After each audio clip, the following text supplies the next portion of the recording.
Katekismus Besar Westminster 1647. Pertanyaan yang ke-43. Pertanyaannya, bagaimana Kristus menjalankan jabatan Nabi? Jawabannya, Kristus menjalankan jabatan Nabi dengan menyatakan kepada gereja dalam segala abad melalui roh dan firman-Nya, melalui berbagai pelayanan. Seluruh kehendak Allah berhubung dengan segala sesuatu yang menyangkutkan pembangunan dan keselamatannya. Jawaban tersebut dapat kita baca dan kita lihat dari Injil Yohanes, pasal pertama ayat 18, pasal 15 ayat 15, pasal 20 ayat 31. Surat 1 Petrus 1 ayat 10 sampai 12, surat Ibrani 1 ayat 1 sampai 2, surat Efesus 4 ayat 11 sampai 13, dan Kisah Para Rasul pasal 20 ayat 32. Alkitab mengajarkan kepada kita kenabian Yesus Kristus secara sempurna, lengkap, dan utuh. Alkitab sudah memberikan kepada kita pengetahuan dan pengertian yang mendalam mengenai pribadi Yesus Kristus. Ia adalah Tuhan dan Juru Selamat dan Penebus. Kenabiannya dinyatakannya seumur hidupnya. Yesus Kristus belajar dan mengajarkan hukum Taurat, kitab-kitab Nabi, kitab-kitab sejarah, dan kitab-kitab Mazmur. Yesus Kristus menyatakan kenabiannya dengan mengadakan mukjizat-mukjizat, tanda-tanda keajaiban dan keagungannya. Yesus Kristus mendidik murid-muridnya, mulai dari dipanggilnya murid-murid menjadi rasul, murid-murid yang secara umum dilakukan pengajaran, maupun murid-murid yang sembunyi-sembunyi mendengarkan pengajaran Yesus Kristus. Dalam pengajarannya, Yesus Kristus menyampaikan perumpamaan, contoh, tanya jawab, diskusi argumentasi, serta perkataan-perkataan yang singkat dan jelas yang disampaikan oleh Yesus Kristus secara pribadi kepada murid-muridnya, kepada banyak orang dalam khotbah-khotbahnya, bahkan melalui pekerjaan pelayanannya. Yesus Kristus menyatakan kenabiannya. Yesus Kristus menyatakan tanda-tanda kenabiannya dengan mengadakan mukjizat-mukjizat, keajaiban-keajaiban, dan tanda-tanda kebesarannya. Ia sungguh-sungguh sempurna menyatakan kenabiannya. Bahkan setelah ia dinyatakan disalibkan di atas kayu salib pun ia mengajarkan kebenaran apa yang dinyatakan Allah kepadanya dan apa yang dinyatakannya kepada para pendengarnya dari atas kayu salib, dengan 7 perkataan yang sangat penting bagi setiap orang yang percaya kepadanya.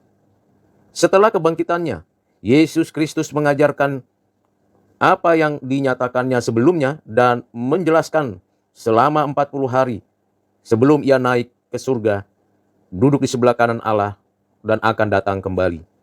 Yesus Kristus mengajarkan tentang satu tema yang besar, yaitu kerajaan Allah. Tema tersebut menegaskan kepada setiap murid-muridnya dan orang-orang yang dimuridkannya untuk menegakkan, menyatakan, memproklamasikan kerajaan Allah. Pengajaran Yesus Kristus setelah kenaikannya dan duduk di sebelah kanan Allah Bapa, kenabiannya itu dilanjutkan, diteruskan oleh Roh Kudus, Roh yang berkarya mencipta, memelihara, dan memberi hidup, Roh yang memberikan inspirasi, Roh yang memberikan pencerahan.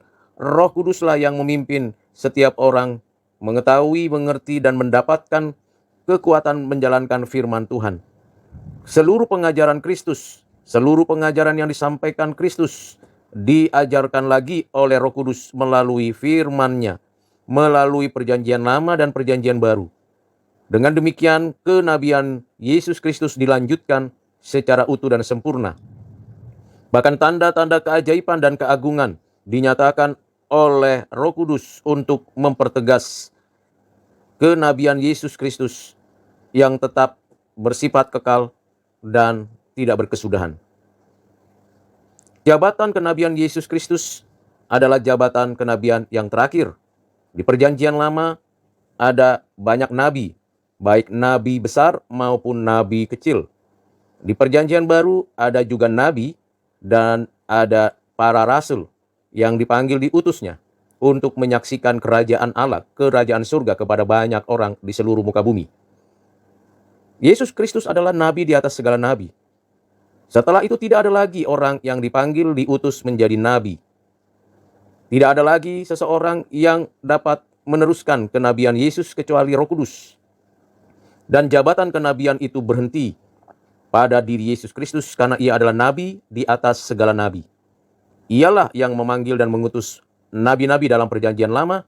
Ia jugalah yang memanggil dan mengutus para rasul di perjanjian baru, juga para misionari, hamba-hamba Tuhan, orang-orang Kristen di sepanjang zaman di segala tempat. Jabatan kenabian Yesus dinyatakan juga melalui gerejanya. Gereja menyatakan kuasa firman, menyatakan kebenaran firman, menyatakan keselamatan datangnya dari Tuhan Yesus. Sehingga gereja merupakan saksi dari jabatan kenabian Yesus Kristus. Karena tidak ada lagi nabi yang diutus dan dipanggil Allah untuk menyatakan firman-Nya dan menyatakan kehendak-Nya, maka kita tahu lengkaplah sudah Alkitab, Perjanjian Lama dan Perjanjian Baru. Dengan kata lain, tidak ada lagi kitab yang menunjukkan bahwa itu adalah firman Tuhan, kecuali kitab Perjanjian Lama dan Perjanjian Baru, yang adalah firman Tuhan.